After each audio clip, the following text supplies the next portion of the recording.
El olor a carne quemada llenó el comedor.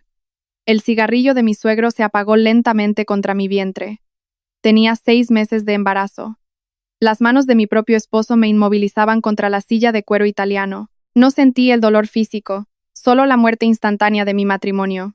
Estábamos en medio de la cena de Acción de Gracias, una tradición que se suponía era para celebrar la unidad de la familia, mi familia, en mi condominio de $2,5 millones en el distrito financiero de Brickell, en Miami, un lugar que yo pagué con mi propio dinero. Yo tenía 31 años. Era la vicepresidenta de ventas de una empresa tecnológica multinacional. Ganaba más de $500,000 al año, pero en esa mesa, bajo la mirada tóxica de la familia de mi esposo, yo solo era la sirvienta. Roberto, el padre de Mateo, siempre me odió. Odiaba mi éxito, odiaba mi independencia. Para él, un hombre criado en las profundidades del machismo más arcaico, una mujer que ganaba más que su marido era una aberración, una ofensa directa a su hombría. Y Mateo, mi esposo de 33 años, era un cobarde. Un asistente administrativo de nivel medio que apenas traía $40,000 al año. Su ego era tan frágil como el cristal. Para compensar su mediocridad, le permitía a su padre gobernar mi casa. Yo había pasado 12 horas cocinando un banquete masivo. Mis tobillos estaban hinchados por el peso del embarazo. El aire acondicionado central apenas podía combatir el calor del horno y la humedad sofocante de Miami que golpeaba los ventanales de piso a techo. Estaba exhausta, y en medio de mi agotamiento, Roberto encendió un cigarrillo en la mesa. El humo espeso de tabaco barato flotó directamente hacia mi rostro, hacia el espacio donde respiraba mi bebé. Le pedí amablemente que lo apagara. Le dije que el humo le hacía daño a mi hijo. Roberto me miró con un desprecio absoluto. Sus ojos oscuros brillaron con malicia. Me dijo que en su familia, las mujeres no daban órdenes. Me dijo que mi único propósito era servirles, sin importar cuánto dinero trajera a la casa. Gloria, mi suegra, siguió comiendo su pavo en silencio. A ella no le importaba la violencia de su esposo, siempre y cuando yo siguiera pagando su estilo de vida lujoso. Me levanté de la silla. Le exigí a Roberto que saliera al balcón. Fue entonces cuando Mateo se levantó, el hombre que juró protegerme en el altar. Me agarró por las muñecas con una fuerza brutal. Me empujó de vuelta a la silla. Me dijo que me callara, que no le faltara el respeto a su padre en su propia casa, olvidando convenientemente que la casa estaba a mi nombre. Estaba inmovilizada, y Roberto, con una sonrisa torcida y enfermiza, acercó la punta al rojo vivo de su cigarrillo a mi vestido de maternidad. Lo presionó contra mi vientre. El calor atravesó la tela de seda. Quemó mi piel. El instinto maternal es una fuerza aterradora. No lloré.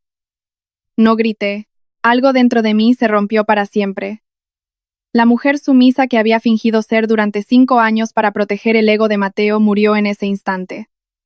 Y de sus cenizas nació un monstruo calculador, una arquitecta de la ruina. La adrenalina inundó mi sangre. Con un movimiento violento, levanté mi pierna y pateé la rodilla de Mateo con todas mis fuerzas. El hueso crujió bajo mi zapato. Mateo soltó mis muñecas y cayó al suelo gritando de dolor. Me puse de pie. El silencio en la habitación era sepulcral. Saqué mi teléfono del bolsillo, encendí la cámara, tomé una fotografía perfecta de la quemadura en mi vestido, con Roberto aún sosteniendo el cigarrillo a pocos centímetros, evidencia pura y dura. Luego, miré la inmensa mesa de roble cubierta con la cena que yo había preparado. Puse mis manos debajo del borde de madera maciza. Con una fuerza que no sabía que tenía, levanté la mesa y la volqué sobre ellos. Fuentes de cerámica, copas de cristal, salsa hirviendo y puré de papas cayeron sobre Roberto y Mateo. Los gritos de dolor llenaron el lujoso apartamento. La salsa manchó las camisas de diseñador que yo misma les había comprado. Los miré desde arriba. Mi voz no tembló. Era hielo puro. Les dije que tenían exactamente 3 días para largarse de mi propiedad. Caminé hacia la habitación principal. Tomé mi bolso de viaje de cuero negro. Metí mis documentos legales, mis joyas más importantes y mi computadora portátil. Salí del apartamento sin mirar atrás. El sonido de la pesada puerta de caoba cerrándose fue el punto final de mi vida pasada. Bajé en el ascensor privado. Conduje mi camioneta por las calles iluminadas de Brickell. La ciudad brillaba, ajena a la guerra que acababa de comenzar. Llegué a un hotel de ultralujo. Pedí la suite presidencial. No me importaba el precio, necesitaba espacio para planear. Me senté en el sofá de cuero blanco de la suite. Abrí mi computadora portátil. La luz de la pantalla iluminó mi rostro en la oscuridad. Era hora de cortar el oxígeno. Era hora de la guillotina financiera. Mateo y su familia vivían en una ilusión. Creían que el lujo que los rodeaba era un derecho divino. Olvidaron quién firmaba los cheques. Olvidaron quién era la dueña del imperio. Entré a mi portal bancario. Mi corazón latía con un ritmo lento y constante. Primera víctima. La tarjeta de crédito platino de Mateo, la que usaba para invitar a sus amigos a bares caros y fingir que era un empresario exitoso. Clic. Tarjeta cancelada permanentemente. Segunda víctima. La tarjeta de crédito de Gloria, la que usaba para comprar zapatos de diseñador y tratamientos de spa en South Beach. Clic. Tarjeta congelada. Entré al portal de la administración del edificio. Cancelé el pago automático de las cuotas de mantenimiento. Entré a la compañía de electricidad. Programé el corte del servicio para el lunes a primera hora. Finalmente, la cuenta bancaria conjunta. Había $80,000 allí. Dinero que yo había depositado para los gastos médicos del bebé. Transferí $79,900 a un fideicomiso privado a mi nombre. Dejé $100. Solo para que Mateo pudiera ver el saldo cuando intentara comprar un café y sintiera el terror absoluto de la pobreza. Cerré la computadora. Mi teléfono vibró. Era una notificación de rastreo. Meses atrás, había cosido un pequeño dispositivo de seguridad en el forro de mi bolso clásico de diseñador. Sofía, mi cuñada de 22 años, tenía la costumbre de robar mis cosas. Era una parásita obsesionada con las redes sociales. Usaba mis bolsos y mis joyas para fingir que era rica y atrapar a hombres adinerados en Miami. La aplicación mostraba que el bolso estaba en un restaurante de alta cocina en el centro de la ciudad. Sabía exactamente lo que estaba haciendo. Estaba cazando. Llamé a Diego, mi abogado personal. Un hombre impecable, frío y clínicamente despiadado. El arquitecto de mis futuros ataques legales. Le dije que me encontrara en el restaurante en 20 minutos. Le ordené que trajera los documentos de propiedad de mis joyas. Me arreglé el cabello. Me puse un abrigo elegante para cubrir mi vestido arruinado y salí del hotel. Llegué al restaurante. El ambiente era oscuro, elegante, lleno de gente hermosa y poderosa. El olor a trufas y perfume caro flotaba en el aire. Diego ya me estaba esperando en la entrada. Llevaba un traje a la medida que gritaba peligro. Caminamos por el salón principal. Vi a Sofía en una mesa de la esquina. Estaba sentada frente a Julian, un desarrollador de software que había vendido su empresa por millones. Julian era conocido en los círculos de Miami por odiar a las personas falsas y a los cazafortunas. Sofía llevaba puesto mi collar de diamantes, y mi bolso estaba sobre la mesa, exhibido como un trofeo de dinero viejo. Me acerqué lentamente. El sonido de mis tacones se perdía en la música del restaurante, pero mi presencia cambió la temperatura del aire. Me detuve frente a su mesa. Sofía levantó la vista. Su rostro perdió todo el color. El pánico puro inundó sus ojos. Julian me miró, confundido por la interrupción. «Buenas noches, Sofía», dije con una voz tan suave que cortaba como el cristal. «Veo que estás disfrutando de mi collar. Y de mi bolso». Julian frunció el ceño. Miró a Sofía. «¿Tu collar?», preguntó él con voz grave. Sofía empezó a tartamudear. Intentó decir que era un malentendido, que yo estaba confundida. Diego dio un paso adelante. Puso una carpeta de cuero sobre la mesa. Abrió la carpeta frente a Julian y Sofía. «Aquí están los certificados de autenticidad y los recibos de compra a nombre de la señora Valeria», dijo Diego con una voz profesional y letal. «Señorita Sofía», continuó mi abogado, «tiene exactamente 10 segundos para quitarse las joyas robadas y vaciar el bolso. Si no lo hace, los oficiales de policía que están esperando afuera entrarán y la arrestarán por hurto mayor». El silencio en las mesas cercanas fue absoluto. La gente de la alta sociedad de Miami empezó a mirar. Sofía temblaba incontrolablemente. Las lágrimas arruinaron su maquillaje perfecto. Con manos torpes, desabrochó el collar de diamantes y lo dejó sobre la mesa. Luego, tomó el bolso y vació su contenido. Un brillo labial barato, unas llaves y una tarjeta de débito cayeron sobre el mantel blanco. Julian la miró con un asco profundo. Se levantó de la mesa. Dejó un billete de $100 para pagar sus bebidas. «Eres patética», le dijo a Sofía. Julian se dio la vuelta y salió del restaurante sin mirar atrás, dejándola completamente sola. Tomé mi collar. Tomé mi bolso. Miré a Sofía, que lloraba desconsoladamente en medio del restaurante de lujo, completamente humillada y destruida frente a la élite de la ciudad. «Disfruta tu cena», le dije. Diego y yo salimos caminando con la misma elegancia con la que entramos. La primera fase estaba completa. A la mañana siguiente, la guerra legal se hizo oficial. Diego envió un aviso formal de desalojo de 3 días al condominio de Brickell. Un mensajero legal entregó los documentos directamente en las manos de Mateo. Yo estaba en mi suite del hotel, tomando un té. Tenía mi tableta encendida. Meses atrás, había instalado cámaras de seguridad de alta definición en el apartamento para monitorear a las futuras niñeras. Ahora, esas cámaras eran mi ventana al infierno que había dejado atrás. Vi a Mateo leer el documento legal. Su rostro se contorsionó de rabia. Vi a Roberto gritar y golpear la pared, maldiciendo mi nombre. Vi a Gloria llorar histéricamente porque había intentado ir de compras y todas sus tarjetas habían sido rechazadas. Estaban atrapados, sin dinero, sin poder, sin salida. Pero en lugar de aceptar la derrota, la toxicidad de su machismo los empujó a la locura absoluta. Decidieron atrincherarse en mi propiedad. Vi a través de la cámara cómo Mateo y Roberto arrastraban los pesados muebles de cuero para bloquear la puerta principal. Creían que podían resistir un asedio legal. Luego, hicieron algo verdaderamente repulsivo. En un intento desesperado por mantener el control, decidieron destruir lo que no podían tener. Sacaron bolsas de basura de la cocina y esparcieron los restos de comida podrida por los pisos de mármol italiano. Gloria abrió botellas de salsa de pescado y las roció sobre las paredes blancas. Querían hacer el lugar inhabitable. Querían asustarme.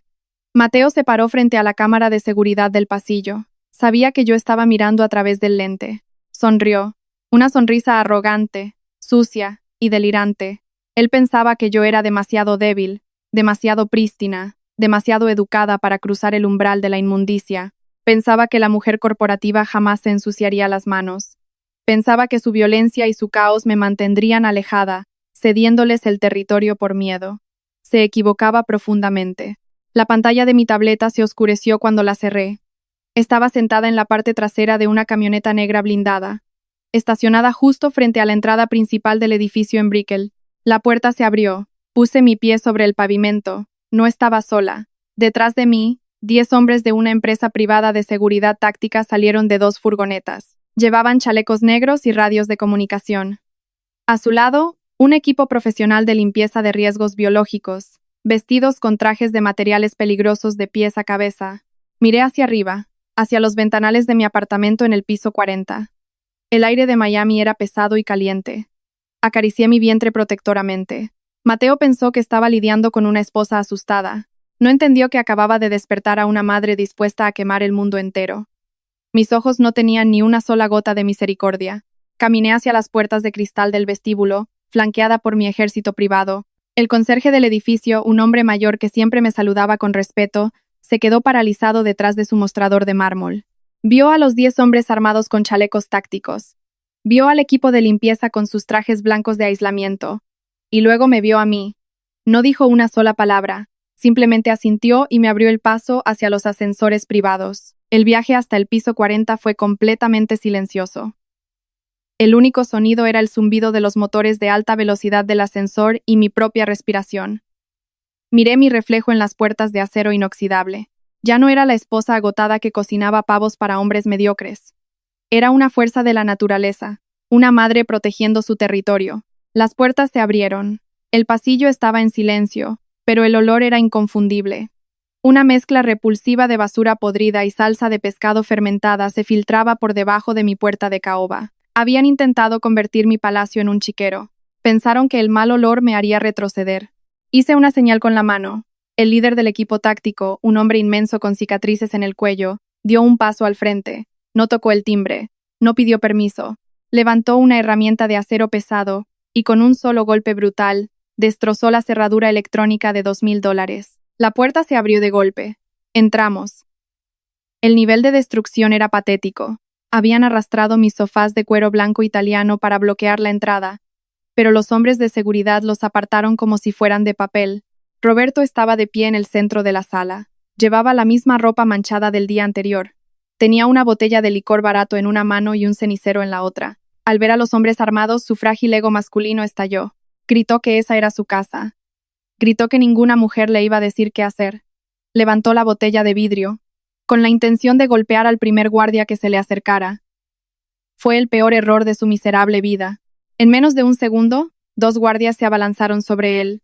No hubo una pelea justa. No hubo un intercambio de golpes. Fue una dominación absoluta. Le barrieron las piernas. Roberto cayó de cara contra el suelo de mármol con un golpe sordo. El aire salió de sus pulmones. Uno de los guardias presionó su rodilla contra la espalda del anciano, inmovilizándolo por completo. El sonido de las ataduras de plástico cerrándose alrededor de sus muñecas resonó en la sala. El gran patriarca. El hombre que me había quemado con un cigarrillo. Ahora estaba en el suelo, babeando sobre el mármol, neutralizado como un animal rabioso. Gloria salió corriendo de la habitación de invitados. Llevaba una bata de seda que yo le había comprado en París. Empezó a gritar histéricamente. Intentó usar su táctica de siempre, hacerse la víctima. Lloró lágrimas falsas. Suplicó a los guardias que la soltaran. Les dijo que yo era una nuera malvada que estaba abusando de unos pobres ancianos. Los guardias ni siquiera la miraron. Estaban entrenados para ignorar el ruido.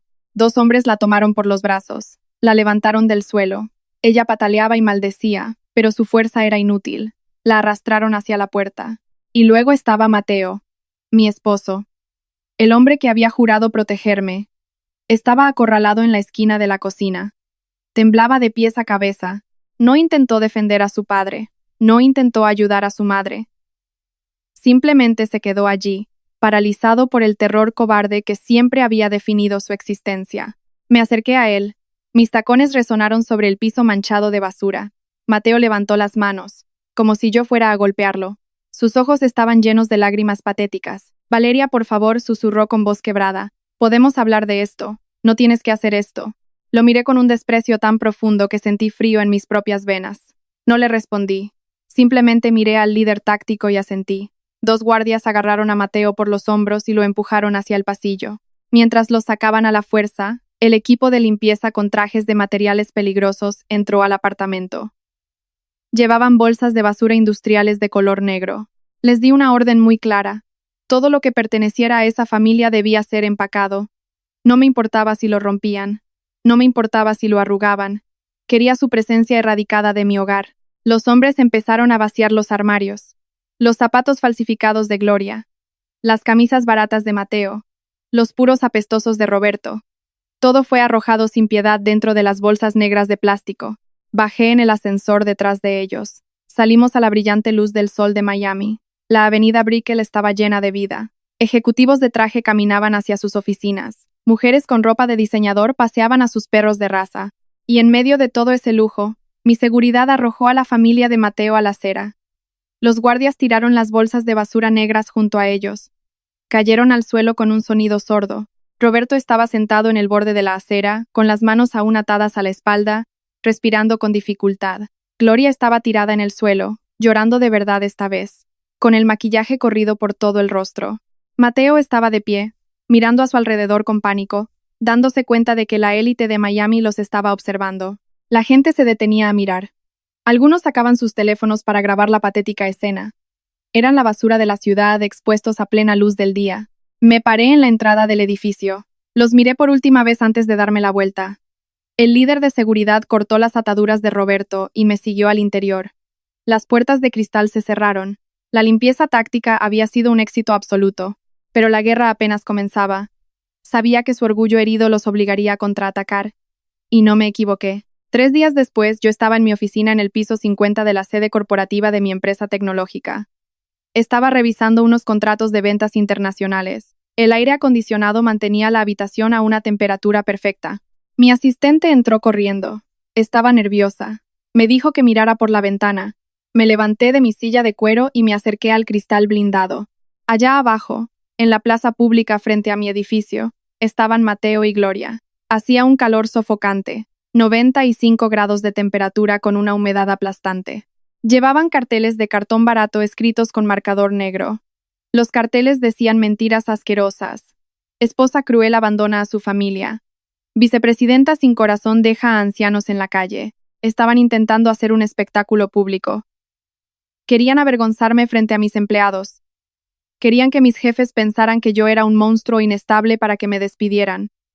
Era una táctica desesperada y sucia. Mi asistente me preguntó si debía llamar a la policía para que los retiraran por invasión a la propiedad privada. Sonreí. Una sonrisa fría y calculada. Le dije que no. Le dije que los dejara sudar bajo el sol ardiente. Volví a mi escritorio. Abrí mi computadora portátil. Era el momento de la difamación pública. Era el momento del contraataque nuclear. Entré al sistema de almacenamiento en la nube de mis cámaras de seguridad. Busqué el archivo de video de la noche de Acción de Gracias. La cámara del comedor había grabado todo en resolución de altísima definición. El video era perfecto. El audio era cristalino. Se escuchaba claramente a Roberto insultándome. Se veía claramente a Mateo agarrándome por las muñecas. Y se veía, en un detalle horrendo y nítido, el momento exacto en que Roberto aplastaba el cigarrillo encendido contra mi vientre embarazado. No edité el video, no le puse filtros, dejé la crudeza de la violencia intacta. Abrí mis redes sociales. Tenía miles de seguidores en la industria tecnológica y en la comunidad de Miami. Subí el video. En la descripción, no escribí un texto emocional. Fui clínica. Escribí los nombres completos de Roberto, Gloria y Mateo. Etiqueté a los canales de noticias locales de Miami. Etiqueté a la empresa donde Mateo trabajaba como asistente. Etiqueté a los pocos amigos que le quedaban. Presioné el botón de publicar. Y luego, me senté a observar cómo el mundo ardía. El Internet es una bestia hambrienta de justicia, y yo le acababa de lanzar un trozo de carne sangrienta. En menos de 20 minutos, el video se volvió viral. Las notificaciones en mi teléfono empezaron a llover como una tormenta. Miles de compartidos, decenas de miles de comentarios. La indignación fue absoluta y devastadora. La gente no solo los criticaba, los destruían, los llamaban monstruos, basura humana, cobardes. Exigían que la policía los arrestara por agresión a una mujer embarazada. Caminé de nuevo hacia la ventana de mi oficina. Miré hacia abajo. Gloria estaba revisando su teléfono celular. Vi cómo su lenguaje corporal cambiaba. Vi cómo el pánico se apoderaba de ella. Estaba leyendo los comentarios. Estaba viendo cómo su reputación, la única cosa que le importaba en el mundo, era triturada en tiempo real por miles de extraños. El estrés psicológico, combinado con el calor extremo del mediodía en Miami, fue demasiado para su frágil sistema. Vi a Gloria tambalearse. Soltó su cartel de cartón, y luego se desplomó sobre el pavimento caliente. Se desmayó por completo. Mateo entró en pánico. En lugar de ayudar a su madre, miró a su alrededor con terror. Sabía que la gente en la calle pronto los reconocería por el video. Soltó su propio cartel y salió corriendo como el cobarde que siempre fue, dejando a su madre tirada en el suelo. Los paramédicos llegaron minutos después para llevarse a Gloria. Yo volví a mi escritorio y continué revisando mis contratos. La segunda fase estaba completa, pero Mateo aún tenía una carta por jugar: la manipulación emocional. Esa misma noche, una tormenta tropical golpeó Miami. La lluvia caía en cortinas pesadas y el viento aullaba contra las palmeras. Yo me estaba quedando temporalmente en la inmensa propiedad de mis padres en el exclusivo barrio de Coral Gables. Estaba sentada en la biblioteca, leyendo un libro sobre estrategias corporativas. El timbre del intercomunicador de la puerta principal sonó. Miré la pantalla de seguridad. Era Mateo. Estaba empapado hasta los huesos. La lluvia golpeaba su rostro. Parecía un perro callejero abandonado. Mi primer instinto fue ignorarlo. Pero mi mente estratégica me detuvo. Mateo era estúpido, pero también era traicionero. Si estaba allí, bajo la lluvia, humillándose, era porque tenía un plan. Necesitaba saber cuál era su ángulo. Presioné el botón para abrir los enormes portones de hierro. Le dije al personal de seguridad de mis padres que lo dejaran pasar hasta la puerta principal. Abrí la puerta. Mateo estaba temblando. El agua goteaba de su ropa arruinada sobre el piso de mármol del vestíbulo. Me miró con ojos de cachorro herido. Valeria, perdóname, sollozó. Su voz era patética. Fui un idiota. Mi padre me controlaba. Tenía miedo de enfrentarlo. Pero te amo. Amo a nuestro bebé. Por favor, déjame volver. Cambiaré. Te lo juro por mi vida. Era una actuación digna de un premio barato. Fingí que sus palabras me afectaban. Suavicé mi expresión. Dejé caer mis hombros para parecer vulnerable. Entra, le dije en voz baja. Estás helado. Te traeré una toalla. Mateo suspiró con alivio. Creyó que había ganado. Creyó que la esposa sumisa había regresado. Entró a la sala de estar y se sentó en el sofá de cuero. Fui al baño de visitas a buscar una toalla gruesa. Cuando regresé, le dije que se quitara la camisa mojada y se secara en el baño. Él asintió rápidamente, ansioso por obedecer y mantener su fachada de buen esposo. Se levantó y caminó hacia el baño. Pero en su prisa, cometió un error fatal. Dejó su teléfono celular sobre la mesa de centro. En el instante en que escuché la puerta del baño cerrarse, mi vulnerabilidad fingida desapareció. Me moví con la velocidad de un depredador. Tomé su teléfono. Conocía su código de acceso. Era su propia fecha de nacimiento, típico de un narcisista sin imaginación. Desbloqueé la pantalla. Fui directamente a sus aplicaciones de mensajería. Mi intuición nunca me fallaba. Había un chat reciente con un abogado de bienes raíces de dudosa reputación. Abrí la conversación. Había una nota de voz enviada por Mateo esa misma tarde. Me puse el teléfono en el oído y presioné reproducir. La voz de Mateo sonó clara y llena de malicia. No tenía nada que ver con el hombre que lloraba bajo la lluvia. Escucha, decía la voz de Mateo. Ella está embarazada y vulnerable. Voy a fingir que me arrepiento. Si logro entrar a la casa y quedarme unos días, podemos reclamar derechos de ocupación. Luego la obligaremos a vender el condominio y me quedaré con la mitad del dinero. El bebé es mi boleto de oro. Sentí que la sangre me hervía, pero mantuve mi respiración bajo control. Era la prueba de un fraude premeditado. Pero eso no fue todo. Seguí revisando sus mensajes. Encontré un chat oculto bajo un nombre falso. Era una mujer, una amante que vivía en un apartamento barato en la zona de Hialeah. Leí los mensajes. Mateo le prometía que pronto tendrían mucho dinero, pero lo que me heló la sangre fueron las capturas de pantalla de transferencias bancarias. Mateo había estado sacando dinero de nuestra cuenta conjunta, la cuenta que yo financiaba para los gastos médicos de mi embarazo. Había estado usando mi dinero para pagar el alquiler de su amante durante los últimos 8 meses. Malversación de fondos maritales. Robo directo. Rápidamente, reenvié la nota de voz, las capturas de pantalla y los historiales de chat al correo electrónico de Diego, mi abogado. Luego, eliminé cualquier rastro de que los correos habían sido enviados desde el teléfono de Mateo. Bloqueé la pantalla. Puse el teléfono exactamente en la misma posición en la mesa de centro. Me senté en el sillón frente al sofá. Un minuto después, Mateo salió del baño. Se estaba secando el cabello con la toalla. Me miró con una sonrisa tímida y falsa. Gracias, mi amor, dijo suavemente. Sabía que en el fondo de tu corazón aún me amabas. Lo miré fijamente. No había rabia en mi rostro. Solo un vacío absoluto. Una calma aterradora. Toma tu teléfono, Mateo, le dije con una voz tan fría que hizo que la temperatura de la habitación pareciera descender. Mateo frunció el ceño, confundido por mi repentino cambio de tono. Tomó su teléfono de la mesa. Ve a casa, le ordené. Hablaremos muy pronto, en presencia de abogados. El pánico volvió a sus ojos. Intentó hablar, intentó acercarse, pero levanté la mano. Los guardias de seguridad de mis padres aparecieron en la puerta de la sala. Mateo tragó saliva. Sin decir una palabra más, salió caminando bajo la lluvia. La trampa se había cerrado sobre su cuello. 2 semanas después, el escenario cambió a una sala de conferencias de alto nivel en el centro de Miami. Era el día de la mediación de divorcio. El aire acondicionado estaba al máximo. La mesa era de cristal grueso. Yo estaba sentada a un lado, con un traje sastre impecable de color gris oscuro. A mi derecha estaba Diego, mi abogado, revisando unos documentos con precisión quirúrgica. Frente a nosotros estaba Mateo. Había contratado a un abogado barato que sudaba profusamente dentro de un traje que le quedaba grande. Mateo intentaba parecer arrogante. Creía que las leyes del estado de Florida lo protegerían. Creía que tenía derecho a la mitad de mi imperio. El abogado de Mateo comenzó a hablar. Exigió una pensión alimenticia mensual para su cliente. Exigió el 50% del valor del condominio en Brickell. Exigió que yo pagara los honorarios legales de Mateo. Yo no dije nada. Mantuve mis manos entrelazadas sobre la mesa. Miré a Diego. Él asintió levemente. Diego abrió su maletín de cuero negro.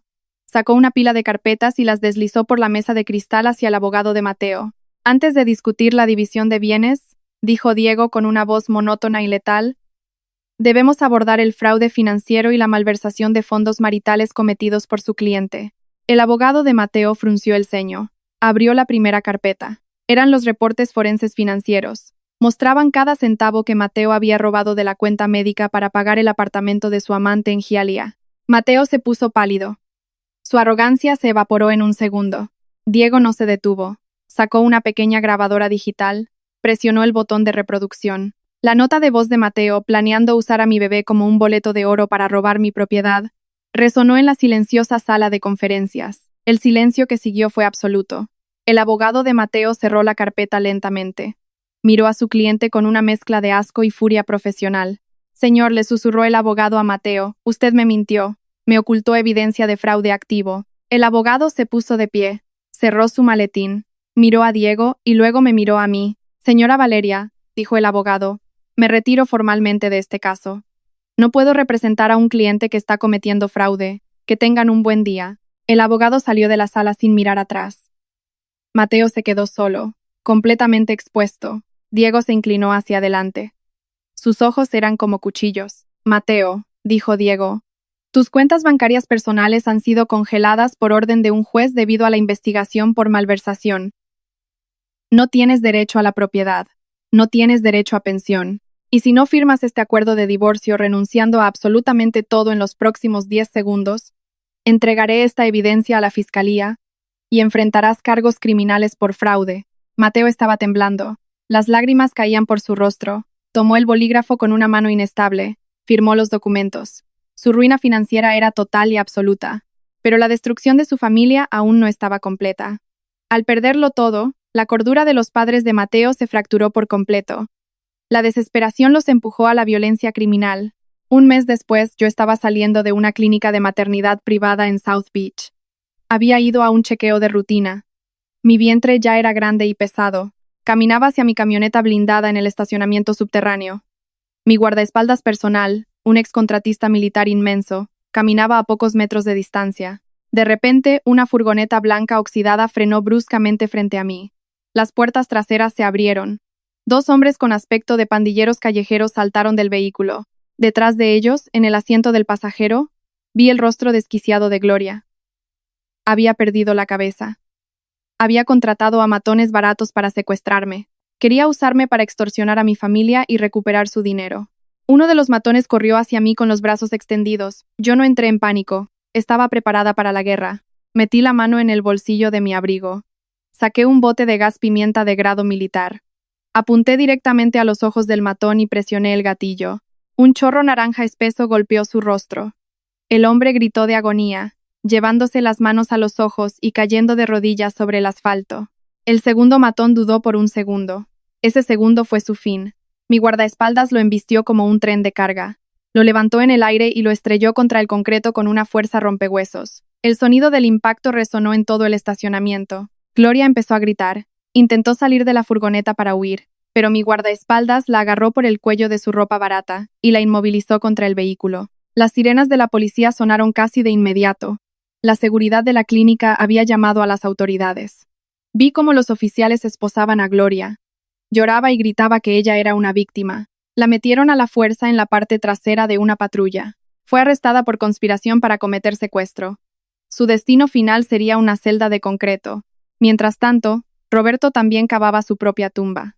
Despojado de su poder patriarcal, viviendo en un motel barato, se refugió en el alcohol. Una noche, completamente borracho y consumido por la rabia, condujo hasta la propiedad de mis padres en Coral Gables. Yo no estaba allí, pero mi automóvil Mercedes-Benz estaba estacionado en la entrada circular. Roberto sacó un mazo pesado del maletero de su auto. Caminó hacia mi Mercedes. Con un rugido animal, empezó a golpear el vehículo. Destrozó los faros. Rompió el parabrisas en 1000 pedazos.